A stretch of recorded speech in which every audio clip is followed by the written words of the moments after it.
آپ نے فرمایا کہ ہمارے ہاں لوگوں کا قرآن کے متن پر بس نہیں چلتا ہے، مگر ترجمہ اور تفسیر بدل دیتے ہیں بقول اقبال، خود بدلتے نہیں، ایمان یا قرآن کو بدل دیتے۔ اس بات سے تو تمام ترجمے اور تفاسیر غلط یا مشکوک ہو گئیں۔ کیا آپ نے خود ترجمہ اور تفسیر مکمل کی ہے یا لکھ رہے ہیں؟ تو میرا ترجمہ تفسیر کیسے اس سے محفوظ ہو جائے گا؟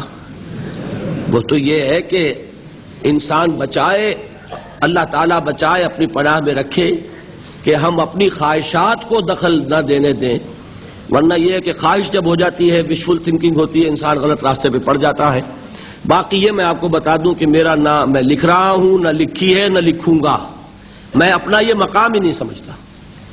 تفسیر لکھنا بہت بڑا ذمہ داری کا کام ہے، میں اپنی حیثیت وہ نہیں سمجھتا۔ البتہ یہ ہے کہ میں ان حصوں کا درس دے کر جن کو کہ میں نے کچھ سمجھ لیا ہے، مجھے اعتماد ہے، بہت سی تفاسیر کو مطالعہ کرنے کے بعد کہہ رہا ہوں، میں شوق پیدا کر رہا ہوں کہ آپ لوگ تفسیریں پڑھیں۔ تفسیریں موجود ہیں، کم نہیں ہیں۔ اردو ہی میں اس زمانے میں اتنی تفسیریں لکھی گئی ہیں کہ شاید پوری تاریخ میں امت کی اتنی تفسیریں نہیں لکھی گئی کسی ایک زمانے میں جتنی اردو میں اس زمانے میں آتی۔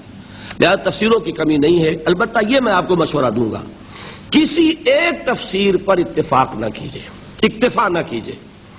وجہ یہ ہے کہ ہر انسان کا اپنا ایک ذہن کا، ایک سوچنے کا زاویہ ہوتا ہے، انداز ہوتا ہے۔ اس انداز سے، اس نقطہ نظر سے تو وہ خوب سمجھ لیتا ہے، لیکن کوئی شخص دعویٰ نہیں کر سکتا کہ وہ تمام پہلوؤں پر حاوی ہے۔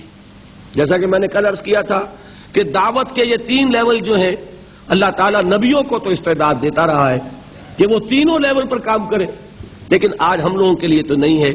کوئی اگر انٹلیکچوئل لیول پر بات کر سکتا ہے تو عوام میں آ کے واعظ نہیں کہہ سکتا، کوئی عوام میں جا کے واعظ اچھا کہہ سکتا ہے تو انٹلیکچوئل سے گفتگو نہیں کر سکتا، کوئی اگر یہ 2 کام کر لے کسی درجے میں تو مناظرہ نہیں کر سکتا۔